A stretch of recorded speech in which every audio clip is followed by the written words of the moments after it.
నమస్తే. Welcome to Telugu రాజ్యం. ఈరోజు మనతో పాటు ఉన్నారు సీనియర్ జర్నలిస్ట్ భరద్వాజ్ గారు. వారితో మాట్లాడేద్దాం. సార్ నమస్తే. నమస్తే. సార్ ఏపీ క్యాబినెట్ మంత్రి పైన శైల అనే ఒక ఎన్ఆర్ఐ మహిళ కొన్ని అలిగేషన్స్ చేసింది.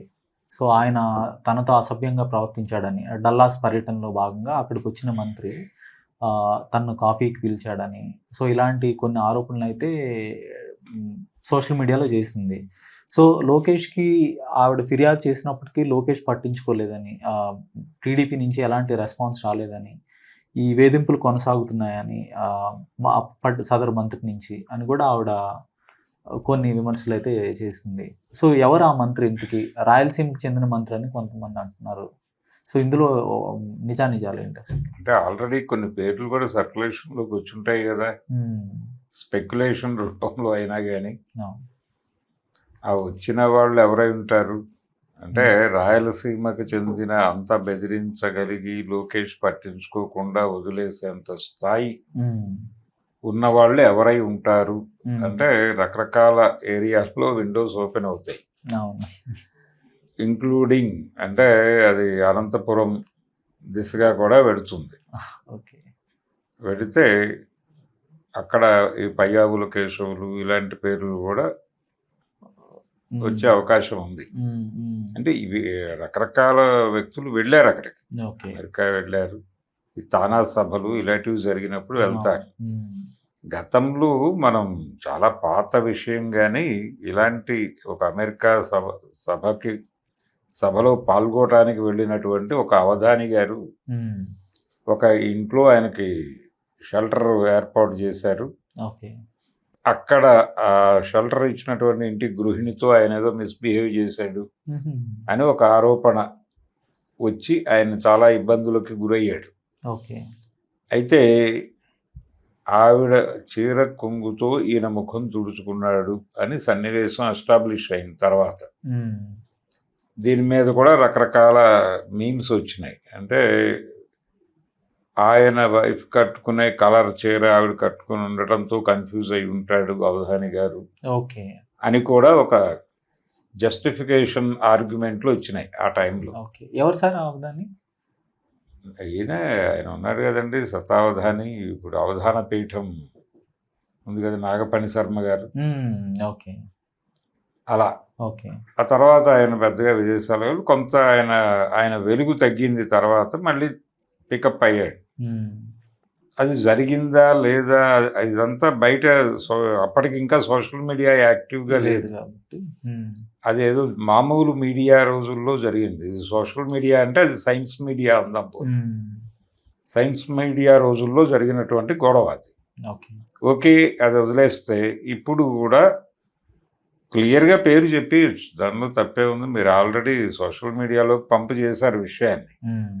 పంపు చేసి మీ ఊహకే వదిలేస్తున్నాను అనడానికి ఇదేమి మిస్టరీ సినిమా కాదు. బలానా వాడు బలానా వాడిని వేధించాడు, బలానా అమ్మాయి ఇంకొకటిని వేధించింది, వీళ్ళందరూ కలిసి ఇంకెవరినో టార్గెట్ చేశారు, వాడెవడో తెలియాలంటే మా సినిమా చూడండి అంటానికి కాదు. కాబట్టి ఓపెన్గా చెప్పి ప్రజల పబ్లిక్ డొమైన్లో వీడు ఇది అని చెప్పేస్తే తప్పే ఉంది. ఇబ్బందికి గురయ్యారు మీరు, అది ఆ పార్టీ నాయకుడికి చెప్పే ప్రయత్నం చేశారు. మీరు ఏదో కమ్యూనికేట్ చేశారని అతనికి ఏం చెప్తున్నారు?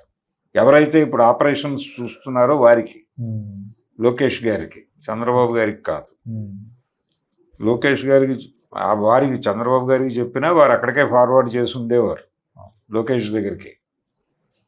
సో ఆపరేషనల్ పార్టీ ఇన్ఛార్జ్ ఆయన కనుక వారి దృష్టికి వెళ్ళినా వారు స్పందించలేదు. స్టిల్ బెదిరింపులు కొనసాగుతున్నాయి. ఎందుకు నువ్వు ఈ ఏరియాలో ఓపెన్ చేసావు విషయాన్ని అని బెదిరిస్తున్నాడు అన్నట్టుగా ఆవిడ చెప్తున్నారు. మరి ఈ స్థాయిలో జరిగినప్పుడు మీరు ఇమ్మీడియట్గా వారిని రోడ్డు మీద పెట్టేయటం తప్పేమీ కాదు కదా, యుద్ధం మొదలు పెట్టేయాలి. ఇంకా నీడతో యుద్ధం చేసే ప్రయత్నం చేయటం తప్పు. అంటే ప్రపంచపు ఆలోచనలకు వదిలేస్తే 100 పేర్లు వస్తాయి. ఇది తప్పు. ఇది కాకుండా స్పష్టంగా ఇది గొడవ, బలానా మీటింగ్కి వచ్చిన ఒక మంత్రి గారు కాదు, బలానా మంత్రి గారు వారి పేరుతో సహా చెప్పి వారికి షెల్టర్ ఇచ్చారా లేదు, వీళ్ళ మీటింగ్కి వెళ్ళినప్పుడు కామన్ ఏరియాలో ఉన్నారా, ఉన్నప్పుడు వారు ఇలా చొరవ తీసుకున్నారా, అమెరికాలో ఇవేమీ తప్పు కాదు అనే భ్రమకి గురై పర్సనల్ ప్రైవసీలోకి జొరబడిపోయాడా, ఆయన ప్రవర్తనకి ఏ రీజన్ అయినా ఆయనకు ఉండొచ్చు. కానీ వీరు ఇబ్బంది పడ్డారు, నాకు ఇలా ఇబ్బంది కలిగింది ఆ రోజు ఆయన ఇలా ప్రవర్తించడం వలన అని చెప్పేయటానికి ఎందుకు ఇబ్బంది పడుతున్నారు వీళ్ళు? ఏం జరుగుతుంది? మీరు పబ్లిక్ డొమైన్లో పెట్టేస్తే జనం మీకు బాసటగా నిలబడతారు కదా, దానికి ఎందుకు భయపడాలి మీరు? అంటే ఏదో రకంగా కొంత బార్గెన్ చేసే ప్రయత్నం అంటారా అది బాధిత మహిళ? బార్గెయిన్ అయితే ఇక్కడ దాకా కూడా రాదు. ఇంకా ఇప్పుడు తెలుగుదేశం నుంచి ఇంకొక ఆర్గ్యుమెంట్ వచ్చినా నేను ఆశ్చర్యపోను. ఆవిడ కాస్ట్ ఏమిటి అనే ఏరియాకి కథను తీసుకెళ్ళి మేబీ అక్కడెక్కడైనా ఒక రెడ్డో మరొకటో తగిలితే దాన్ని పట్టుకెళ్ళి జగన్కి చుట్టి దీన్ని అలా వాడేసే ప్రయత్నం చేసినా ఆశ్చర్యపోవాల్సిన అవసరం లేదు. ప్రస్తుతం నడుస్తున్నటువంటి రాజకీయ సినిమా అలాగే ఉంది ఏపీలో. దేన్నైనా ఇప్పుడు నిన్న మొన్న అక్కడ అనిల్ గొడవ చేశాడు, ఈ గొడవని కూడా వాళ్ళు విపరీతంగా వాడేసుకున్నారు. అంటే రాజకీయాల్లో ఇప్పుడు కొత్త స్క్రిప్ట్ రైటర్ల అవసరం అయితే రాజకీయ పార్టీలకి కనిపిస్తున్నట్టుగా మనకి ఆ పరిస్థితులు మారిపోయి మిస్టరీ సినిమాలు రాసేవాళ్ళు కావాలి, మిస్టీరియస్ గా ఉండాలి, నర్మ గర్భంగా ఎక్కడ కొడుతున్నాడో తెలియకుండా కొట్టాలి.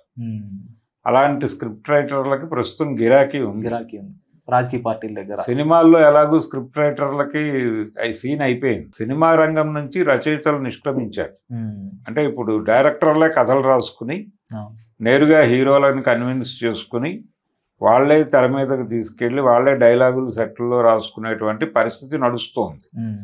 ఈ టైంలో రైటర్ అనేవాడు కూరలో కరివేపాకు కంటే హీనమైపోయాడని చాలామంది రచయితలు, సినిమా రచయితలు, లబ్ధ ప్రతిష్ఠులైన వాళ్ళు కూడా మాట్లాడటం నాకు తెలుసు. కాబట్టి వాళ్ళందరూ కొంచెం వాళ్ళ క్రియేటివిటీని ఇక్కడ వాడితే బాగానే ఉంటుంది. పొలిటికల్ ఏరియాకి వచ్చి ఏపీలో అవకాశం బలంగా కనిపిస్తోంది. ఆ రెండు పార్టీల మధ్య ఒక ప్రాపర్ సామాజిక కోణం తెలిసినటువంటి, అంటే ఒక ఇష్యూని ఎలా వినియోగించుకోవాలో తెలిసిన ఆ జ్ఞాననేత్రం ఉన్న వాళ్ళకి అక్కడ అవకాశం ఉంది. కాబట్టి ఇప్పుడు ఈ అమ్మాయి అలా గోప్యంగా మాట్లాడాల్సిన అవసరం లేదు, నేరుతో యుద్ధాలు చేయక్కర్లా, నేరుగా ఆబ్జెక్ట్ని ముందు పెట్టి మాట్లాడి యుద్ధం చేయవచ్చు.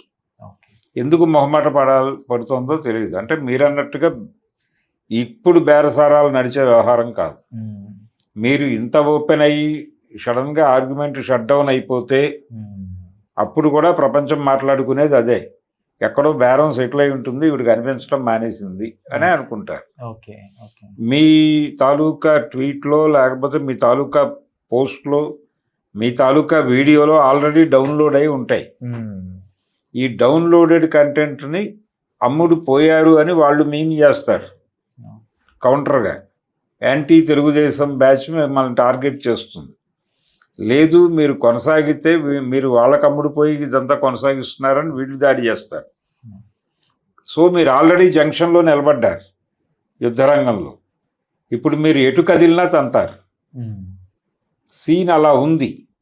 అందుకని మీరు క్లియర్గా ప్రకటించేసి యుద్ధరంగంలోకి దిగి కలిసి వచ్చే వాళ్ళని కలుపుకొని వాటి తోలు తీసేయటమే.